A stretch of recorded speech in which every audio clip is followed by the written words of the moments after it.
Ao vivo, hein? É isso aí. Bom dia, bom dia, bom dia para você sintonizado aqui na sua e nossa Facebook. É isso mesmo. O seu canal para você experimentar tudo aquilo que é diferente. Pois é, meu amigo, peço licença para estar em sua companhia mais uma vez. Estamos aí já, né, no mês de março de 2020. A Terra andando um pouquinho mais devagar, porque está tudo parado. E a gente hoje vai bater um papo gostoso a respeito de toda essa imensidão que você está vendo aqui. Nós vamos começar a falar por aí, né? Então você imagina, veja só que bonito aqui, né? Um parque bonito, tem muita área, tá vendo? Aqui você tem, ó, desde lá e vem vindo, né?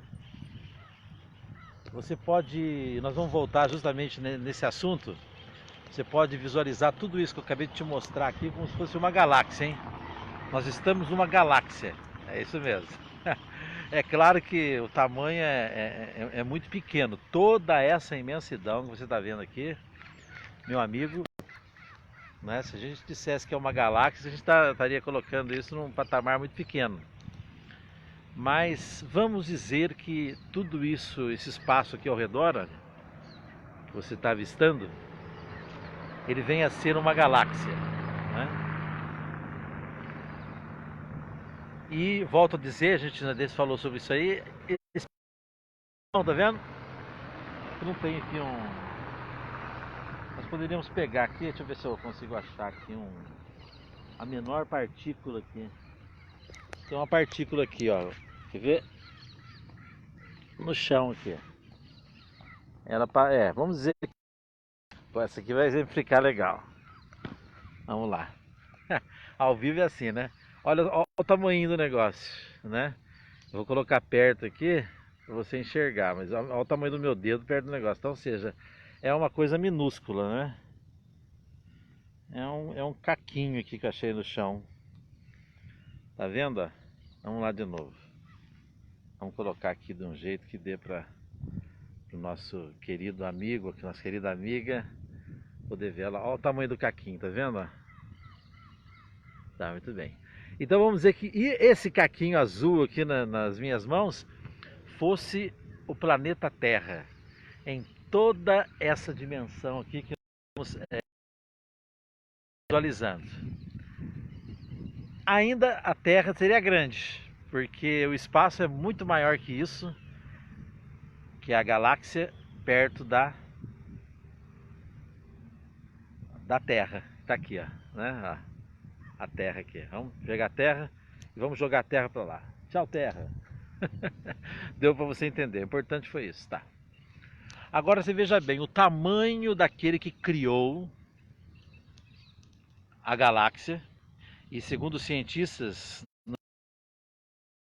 várias galáxias. Só que uma galáxia é tão grande que tem uma nave que está mais de 40 anos percorrendo aí o espaço e indo adentro, não chegou nem no fim ainda, né? Então, ou seja, você imagina o tamanho, isso numa velocidade, né, enorme. Você imagina o tamanho, meu amigo, o tamanho, minha amiga, digamos assim, da criação de homem. Voltou. O negócio é meio... É que é ao vivo, né? A gente gravando ao vivo, acontece esse mesmo sinal, vai e volta.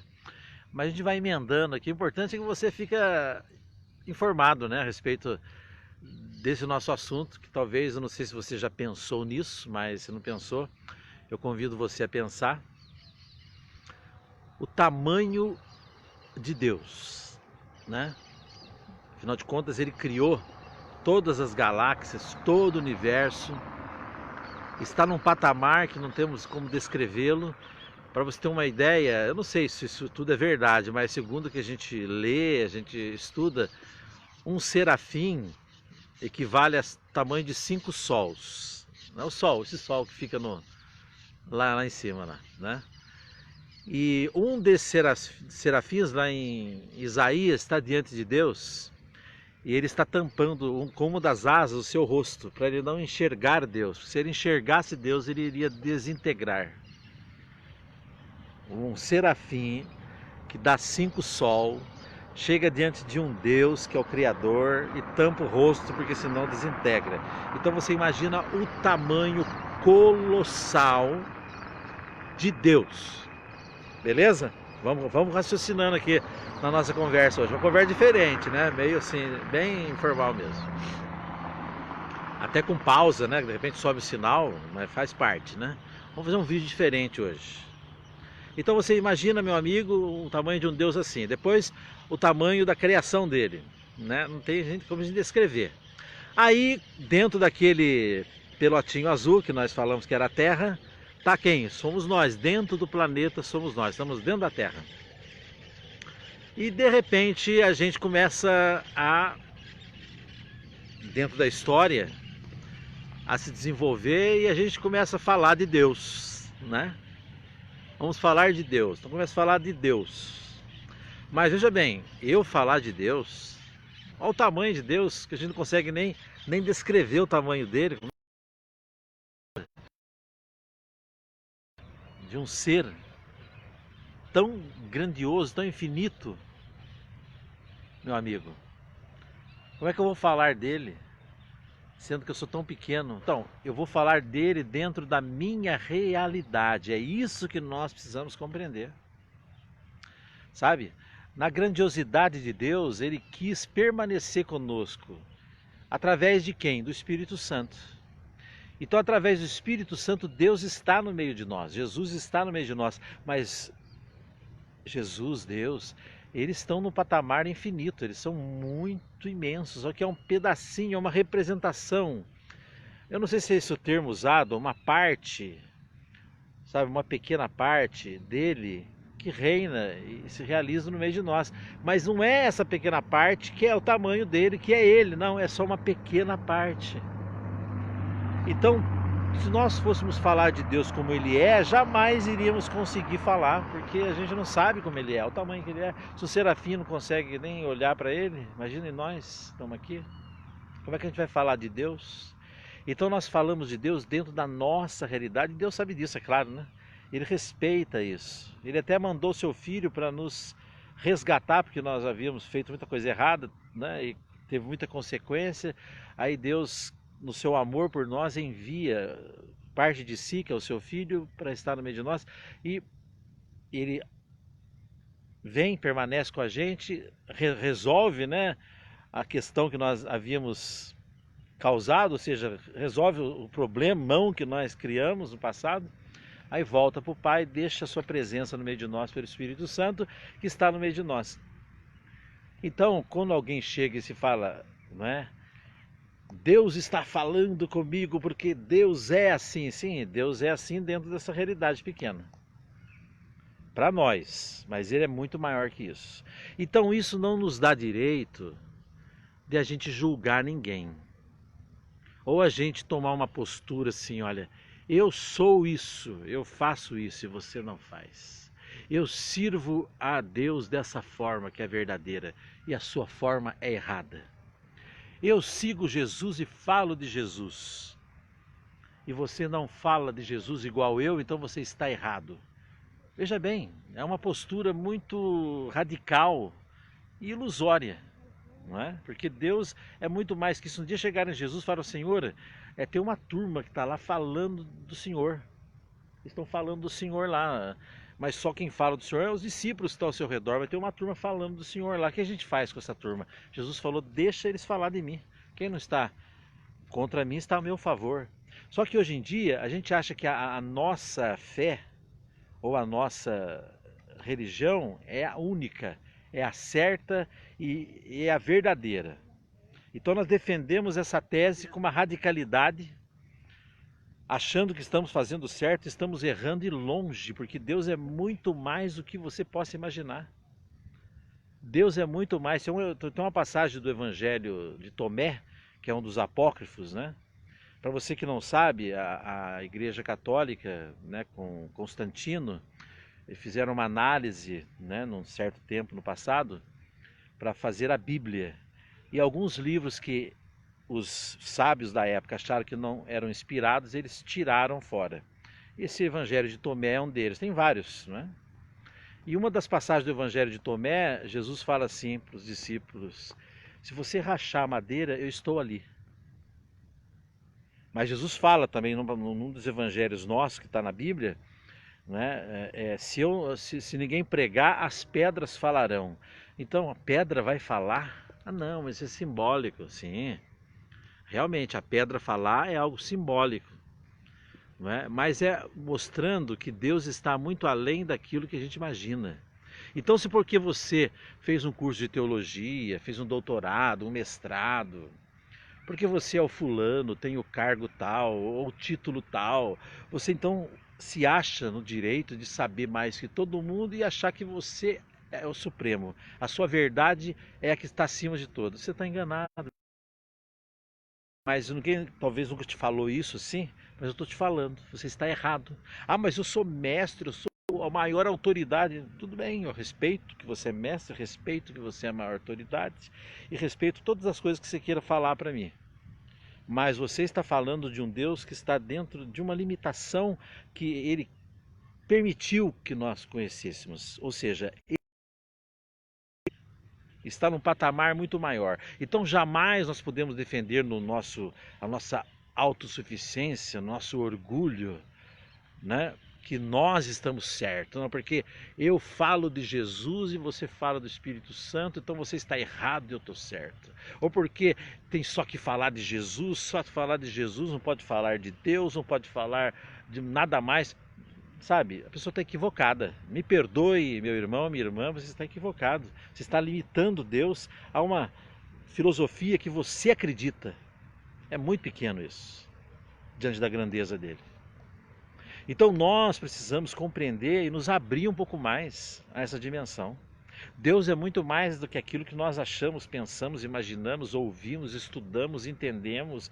Enfim, Deus é muito, muito, muito mais superior que tudo isso. Ele está num patamar muito maior. Então, como nós podemos aproximar desse Deus tão grande? Através da simplicidade, da humildade. É que nós aproximamos um pouquinho mais. Não que a gente venha saber tudo, porque a gente está dentro de um planeta limitado, esse mundo. Ouvimos falar de um Deus que é para nós. Se você chega para falar com a criança, você tem uma linguagem de criança para falar com ela. Se você chega para falar com um jovem, é uma linguagem de jovem. Um adolescente, um adulto, um idoso, cada um tem a sua linguagem. Então, a nossa linguagem é para quem está no planeta Terra. É a linguagem de quem ainda está gatinhando. Vamos dizer que até isso seja, né? Tá até muito, né? Se gatinhar, mas tudo bem. Então, vamos assumir a partir de hoje esse vírus corona aí, não é ducha corona não, viu? É vírus corona. Esse coronavírus aí, ele vem justamente para poder, também como sinal, para a gente entender que nós somos todos iguais, sabe? Diante de Deus. Aqui não vai ter rico, pobre, sabe? Se você pegar lá o coronavírus lá, tiver que morrer, filho, você pode ter dinheiro, bilhões, trilhões, quadrilhões, você pode ter o nome que for, a fama que for, você vai para o mesmo lugar. Porque diante de Deus não tem acepção, porque você tem mais dinheiro ou menos dinheiro, mais fama ou menos fama, mais autoridade ou menos autoridade. Não, o vírus corona, né, vem causando muito mal, a gente sente muito isso, mas não podemos parar só nesse foco, né? Precisamos trabalhar em outras áreas também dentro disso. Então, um dos momentos desse vírus corona é para nos ensinar de que um pequenininho daquele lá põe a gente tudo no chão, certo? Para a gente entender que e mudar a nossa filosofia. Então, o vírus corona, tem falado isso, ele é um divisor de águas para um novo ciclo começar na humanidade, através do ser humano, um novo ciclo, onde as pessoas percebam que são todos iguais, não tem ninguém mais que ninguém, e possam assim então, vivendo essa condição, ajudar um ao outro, aproximar um mais do outro. Essa é a função dele, né? Uma das, né? Nós podemos tirar desse mal um bem maior, que é esse sinal, que é esse chacoalhão para a gente começar um novo ciclo na nossa vida. O ser humano, eu não sei se você sabe disso, né? Mas o ser humano, segundo a história, a gente aprende isso, que a civilização, dizem que a nossa civilização humana, ela já é a terceira, né? Já teve duas anteriores que foi destruída. Até na época dos dinossauros, aquele tempo todo, né? Então, diz que nós estamos na terceira. E a civilização humana, ela funciona através de ciclos. Ou seja, você pega os gregos lá do passado, você vê um grego muito culto, os gregos letrados, os gregos, sabe, numa dimensão assim de sabedoria grandiosa. Hoje os gregos já não são assim. Os romanos, antigamente os romanos eram homens letrados, homens de intelectualidade grande, de uma, né, de um teor de pureza em comportamento grandiosa, e hoje, e no tempo de Jesus, os romanos matavam. Então, existem ciclos dentro da civilização. São vários ciclos, Alexandre. Bom dia para você, Alexandre. Deus te abençoe. Então, existem vários ciclos, meu amigo, minha amiga, dentro da vida humana, né? Só que esses ciclos duram 300, 400, 500 anos. Ou seja, esses ciclos, para a gente resumir aqui, porque a gente não estenderia demais, esses ciclos, eles têm hierarquias, ou seja, qual que é o maior ciclo? É quando o ser humano é humano, de verdade. Quando o ser humano é humano de verdade, ele está no teor da sua beleza. E o ser humano hoje, nas análises, ele está abaixo do animal. Olha como nós estamos lá no fundo do poço, como que é importante a gente parar e refletir por que desse vírus corona agora na humanidade. O ser humano está abaixo. Você já viu um cachorro, quando vê o seu amigo ou outro cachorro com uma outra cadela, o cachorro vai lá e decepa os dois porque ele ficou com ciúmes da cadela? O cachorro não faz isso, nós fazemos, né? O ser humano. Quanta gente que não mata o outro aí por causa disso. Você viu, o animal, ele mata o outro para comer. Só para isso. Ele não mata simplesmente por matar. O ser humano mata simplesmente por matar. Então, segundo essas análises, o ser humano está num nível abaixo do animal. O ser humano abaixo do animal. Obrigado, Alexandre, pelos positivos aí, viu? Valeu, garotão. É isso aí. Então, o ser humano está abaixo do animal. Então vem o coronavírus para acordar, fala, gente, para com isso. Para com isso, vamos rever. Então, não tem como, eu gostaria de estar hoje discursando diante das autoridades, para que as autoridades parassem e analisassem isso. Por quê? Porque, infelizmente, meu amigo, as pessoas que têm na mão a chave para chegar nessas autoridades não estão falando isso. Estão discursando outros discursos, mas não estão chamando a atenção de que o ser humano está numa deficiência de comportamento tão grande, sabe? Que está baixo. Nós somos chamados a sermos humanos, humanos da autenticidade da palavra. Veja bem, humanos na autenticidade da palavra, e não esse nível que nós estamos vendo. O vírus, ele vem para poder levar o ser humano a refletir, poxa, muita coisa, sabe? Então o que a gente vê? A gente vê hoje em dia uma briga, sabe? Uma briga muito grande por causa de pessoas, né? E nós, ou seja, como é que pode? Você fala assim, olha, veja bem, veja se tem lógica um negócio desse, meu amigo, minha amiga. Nós temos que ficar todo mundo dentro de casa, isolado, para a gente não passar o coronavírus, certo? Aí você vai, mas tem muita gente que trabalha, porque quem trabalha em farmácia vai trabalhar, quem trabalha em supermercado vai trabalhar, quem trabalha em lotérica vai trabalhar, todo mundo vai trabalhar. Aí você pega os ônibus, já até apareceu nesses dias atrás aqui na TV Band, né? Bom dia, muito boa reflexão. Obrigado, Alexandre, garotão, valeu. Então, que Deus abençoe você, viu, sua família. Então, o que acontece? Aí os ônibus, todos lotados, assim, paçocados. Mas como é que, se tem uma lei tão rigorosa, que está causando tanta polêmica, de cada um ficar dentro de casa, como é que os ônibus ficam todo mundo juntinho ali, passando vírus um para o outro? Você não sabe quem está, quem não está? Mas por quê? Porque os donos das empresas, não é? 3 pontinhos. Porque os governos, quando vão se relacionar com os grandes empresários, 3 pontinhos. Não quero entrar nesse departamento que não é meu. Mas o que eu quero dizer para você é que está vendo uma coisa errada, porque como é que é para todo mundo ficar em casa para não passar o vírus e nos ônibus todo mundo passando juntinho ali, aglomerado. E olha, gente, é muita gente dentro dos ônibus, porque é horário de pico. Será que a fiscalização não deveria de ver isso, ao invés de ficar vendo aí quem saiu de casa, quem não saiu, o presidente está na rua, ou o presidente está dentro de casa, não é? O presidente está fazendo isso, o presidente está fazendo aquilo. Só que ao invés de ficar fazendo isso, não seria melhor combater a raiz da questão? Se é para todo mundo ficar isolado, então vamos manter isso em todos os âmbitos, e a segurança deveria trabalhar no sentido assim, não é? Então é importante que a gente possa analisar as coisas, sabe? Refletir verdadeiramente as coisas. Ou seja, sabe, em primeiro lugar está o ser humano. Então se está o ser humano em primeiro lugar, tem que ser cuidado de todos os sentidos, e não só um sentido só. Mas eu não estou aqui para falar isso, estou aqui para, nessa conversa, meu amigo, minha amiga, levar você a refletir, analisar um pouco.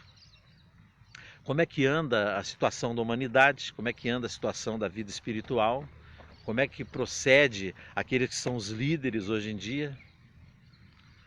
E a gente parar, analisar e começarmos uma nova maneira de comportar-se, ou seja, um novo comportamento, uma nova ideologia, um novo pensamento, para que a gente possa, a partir desse divisor de águas que estamos vivendo, começar um novo ciclo para toda a humanidade. Que o Espírito Santo possa trabalhar no seu coração, não quero me estender muito, trabalhar na sua vida, na sua alma, muito, e te levar realmente a ser um pouco melhor e em algumas áreas e cada vez melhorando mais, deixando de ser animal ou abaixo do animal, e se tornando mais humano. Mais humano. Tem um padre aqui na minha cidade, Padre Rodolfo, né? Conta uma história dele. Quando ele estava passando há muito tempo atrás, passando com um amigo dele na rua, e um moleque pegou um pedaço de pedra e socou na cabeça do padre, né? O padre olhou a pedra, olhou o menino, virou para o amigo e falou assim: você viu, filho? Ele jogou em mim a pedra porque não tinha uma rosa. Veja o naipe, né? Veja, um abraço para TT Rodrigues nos assistindo. Deus abençoe você, TT. Então veja o naipe, a qualidade de análise desse padre, humana e não animal. Se você está passando na rua, um moleque te joga uma pedrada na cabeça, o que você faz? Veja bem, o que você faz? A sua reação vai mostrar como é que é o seu comportamento, se ele é humano, que é o ápice, que é esse comportamento de doçura, se ele é um pouco menos, se ele é um animal, ou se ele está abaixo do animal. Então, é importante nós analisarmos, em primeiro lugar, como relação ao comportamento, aquilo que nós somos, né? O que nós fazemos. Então, se o rapaz faz alguma coisa errada, você vai lá e quer dar um soco na cara dele, quer dar um safanão nele, ou se não, se ele está visitando algum círculo de amizade seu e ele faz algo errado, você vai lá e humilha ele, qual que é o seu comportamento? Humano? Né? Então, poxa vida, o comportamento humano é isso, e o espiritual? O espiritual está acima disso. Então, isso quer dizer que hoje em dia muitos poucos têm esse comportamento espiritual? Exatamente. E você tem, Zé Luiz? Não tenho. Algumas pitadas de espiritual, algumas pitadas de humano, mas estou trabalhando em mim. Estou tendo, em primeiro lugar, a consciência que eu preciso ser pelo menos humano, né? Trabalhando em mim para começar a ter um pouco de consciência que eu tenho que respeitar as pessoas, respeitar a liberdade das pessoas, e que o amor é o caminho. Então, esse é o princípio de tudo. Agora, eu preciso trabalhar em mim e analisar a mim mesmo. Só que as pessoas acham assim, né? Por que na escola grega a pessoa ficava... Hoje vamos estender pelo jeito aqui, não vamos ficar conversando a manhã inteira. E assunto tem, viu? Nós vamos que é noite. Então, a escola grega tinha que se estudar 50 anos ali, para você sair formado. Os gregos antigos, e não era qualquer um que entrava. Os primeiros 5 anos da escola grega, você não podia perguntar nada ao professor, você tinha que ficar quietinho, em silêncio, ouvindo o professor. A partir dos 5 anos da escola, aí você começava então a falar alguma coisa. Mas por quê?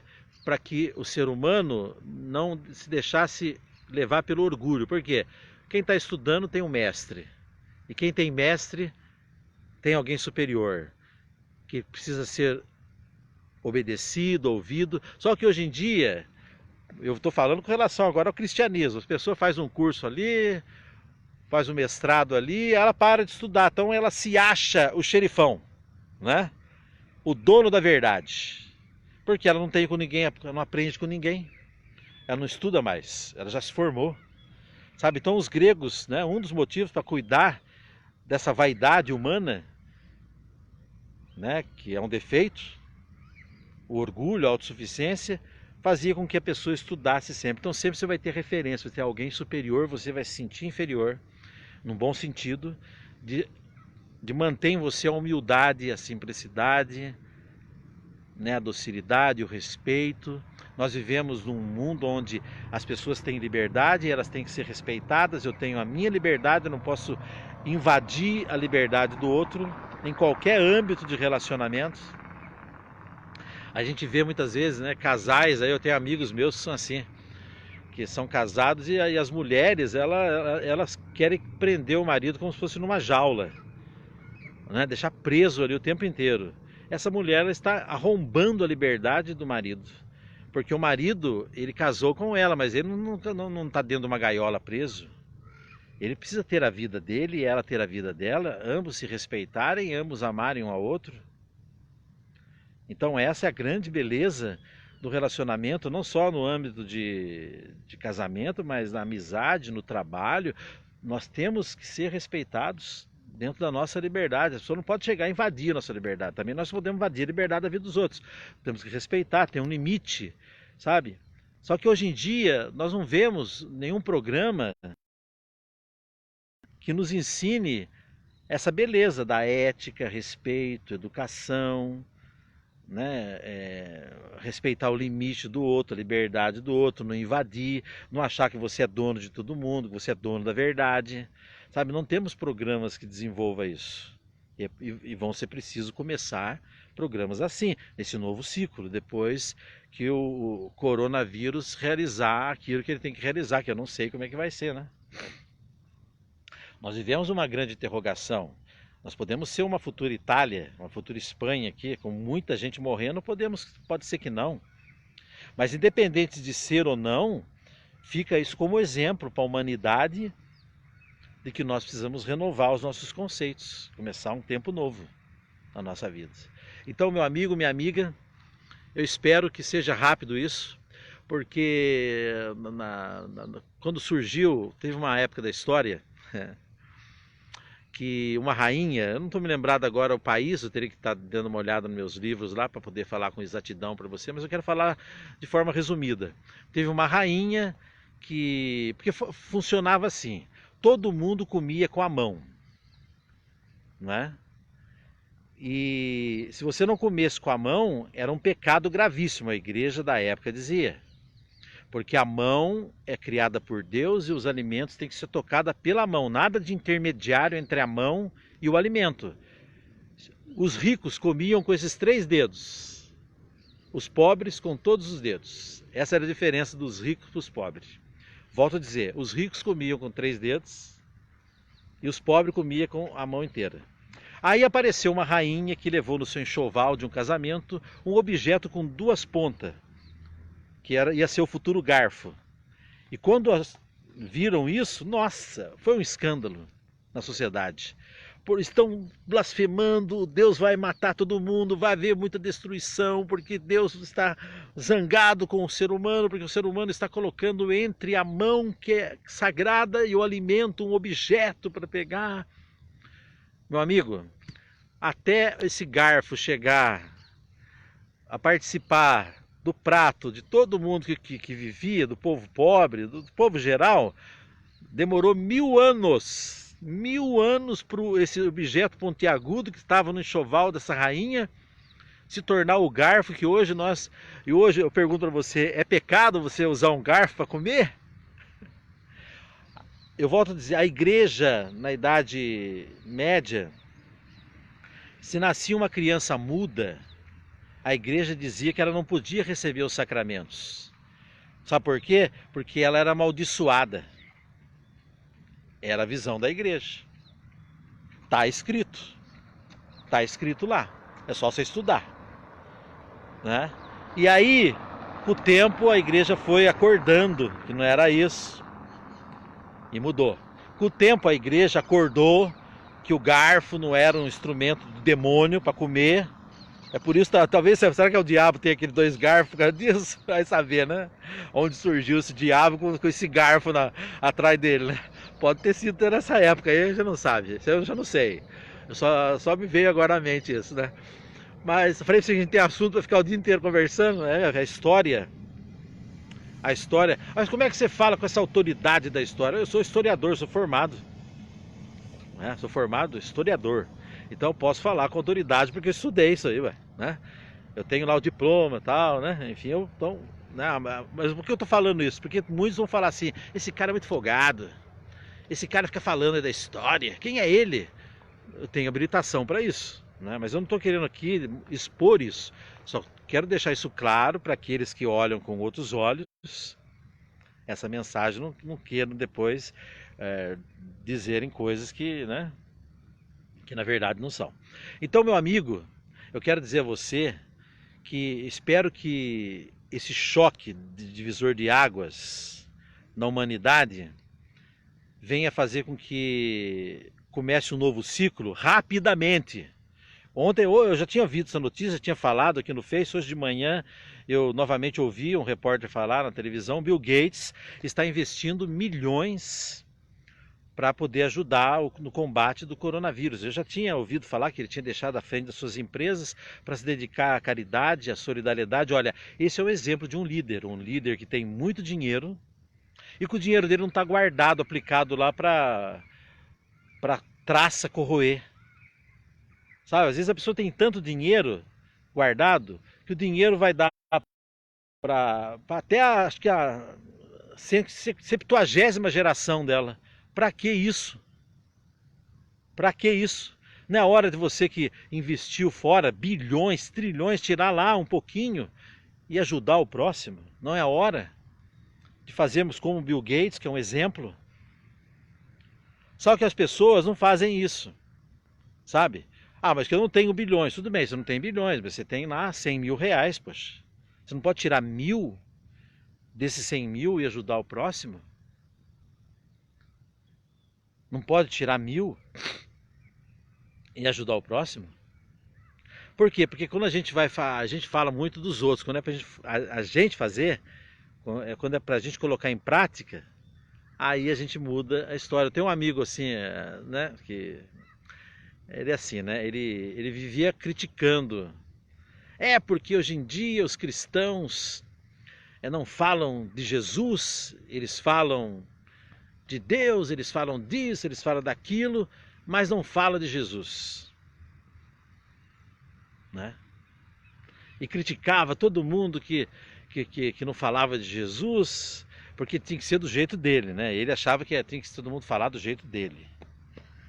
Só que na família dele tinha pessoas que falavam de Deus e não falavam de Jesus. Falava de Deus. E ele não enxergava isso, ele não enxergava que na família dele tinha gente que falava o que ele estava contra. Então, sabe, é uma coisa assim que eu estou falando. Por que eu estou falando isso? Porque nós precisamos rever os conceitos, em primeiro lugar, nem nós. Então não tem que ficar falando lá, porque o fulano tem trilhões guardados e não dá. Mas, poxa, você tem também. Sabe? Você tem também. Leonor Rodrigues. Olá, Leonor, nós estamos bastante tempo hoje aqui ainda. Dá pra gente até conversar com mais gente, né? Porque estamos aqui direto falando. Eu tô falando bastante hoje. Eu não sei se é para ficar falando, né? Mas eu tô indo aqui. Enquanto o Espírito Santo for me orientando aqui para me falar, eu vou continuar. A hora que eu falar, Zé Luiz, chega, né? Já falou demais. Aí eu paro, tá bom? Porque é importante a gente bater um papo informal assim, sabe? Conversar um pouquinho assim. As pessoas estão aqui onde eu estou caminhando, andam para lá, andam para cá, e eu estou falando aqui porque eu acho que é importante a gente ter uma conversa assim. É um momento bem oportuno para isso. Por quê? Eu contei essas histórias todas. Em primeiro lugar, nós precisamos começar a praticar o que a gente fala na nossa vida e não ficar falando dos outros. Ah, porque o fulano não segue Jesus, porque o fulano vai para o inferno. Ah, mas o seu filho segue Jesus? A sua filha segue Jesus? Quem está vai para o inferno? Seu filho segue? Não segue. Ué, você está falando que o outro não segue, vai para o inferno? Então seu filho vai para o inferno? A sua filha vai para o inferno? Ah, mas minha filha, meu filho... Então, se você não quer que sua filha e seu filho vá para o inferno, não fica botando no inferno os outros lá de fora. Ué, não é justo isso, gente? A gente é assim, gente. Nós, seres humanos, somos assim. A gente fala muito dos outros, mas às vezes a questão está dentro da nossa casa. Se você fala que o fulano não segue Jesus, vai para o inferno, olha primeiro o seu filho se ele segue Jesus. Se ele não segue, você tem que sentar e conversar com ele. Para bater um papo com ele. Sabe, então se você, o filho, não põe ninguém no inferno. Não há necessidade disso. Não fique criticando o outro se você faz. Eu lembro de um dia, quando eu era mais novo, né? Tinha um pregador que ele falava assim, quem prega, quem fuma vai pro inferno, né? Porque o cigarro é do demônio, e não sei o que lá. Aí um dia pegaram ele fumando, lá no cantinho. Ou seja, ele jogava um pesado jugo na costa do outro para ninguém fumar, que era do demônio, mas ele mesmo fumava escondido. E o ser humano é assim, gente. O ser humano é assim. Então nós precisamos qualificar, analisar, restaurar nós mesmos, olhar para a gente mesmo em primeiro lugar. Isso é importante. Se cada um de nós fizermos isso, vai melhorar em todos os sentidos. Tudo vai melhorar. Tudo vai melhorar, porque cada um fazendo a sua parte. Outra, quando você falar de alguma coisa, com qualidade, com vida, com experiência de vida, porque você vive aquilo. E é por isso que é importante demais. Olha que sobrenome é tão difícil aqui, que acho que deve ser uma moça, né? Não, não. Não é não, é um parente do Alexandre, porque é o mesmo sobrenome do Alexandre, né? Alexandre é diferente sobre o sobrenome, né, Alexandre? Não sei se é alemão, é Glucksmann. Ah, garotão, hein? Glucksmann, não sei se falei certo, acredito que devo ter falado errado, né? Mas e aí tem um outro lá em cima, um outro Glucksmann também assistindo. Então deve ser algum parente do Alexandre, né? Então um abraço aí para... porque não tem a foto, né? Então a gente pode ver aqui, né, a pessoa que tá assistindo a mensagem. Mas meu amigo, minha amiga, na verdade nós precisamos, com todo esse momento que a gente está passando, e não sabemos o que vai acontecer, pode ser que eu tô aqui agora, de repente amanhã eu tô lá sendo sepultado lá, ou queimado, né? Queimado não, virando um pozinho lá, né? Glória a Deus. Glória a Deus. Eu sei, eu tenho consciência que eu estou passando por essa vida, é um tempo, né? A gente passa por esse momento aqui. E quando acaba a nossa missão, nós somos recolhidos. E eu acho aqui, com as minhas axiologias, que eu não vou ser chamado agora. Porque eu tenho muita coisa para fazer ainda, muita missão a cumprir. Mas se Deus quiser me chamar, permitir isso, o que eu vou fazer? Eu vou brigar com ele? Não, senhor, eu não quero, eu não vou. Não tem como, né? Então eu procuro fazer a minha parte, né? Me cuidar. Tomar muito cuidado para esse momento, né? Não estou ficando dentro de casa, não fiquei nem um dia dentro de casa. Todo dia eu saio para o meu trabalho normal, saio 7 horas da manhã, chego 6 horas da tarde em casa. Só que eu não estou andando de ônibus, estou andando a pé, estou mantendo distância das pessoas. Às vezes chega aquelas pessoas com aquele rosto inchado de tanta gripe, né? Eu me distancio delas, porque eu não posso, né, me expor para depois, né, comprometer outras pessoas que convivem comigo com relação a isso. Mas eu não estou ficando dentro de casa, né?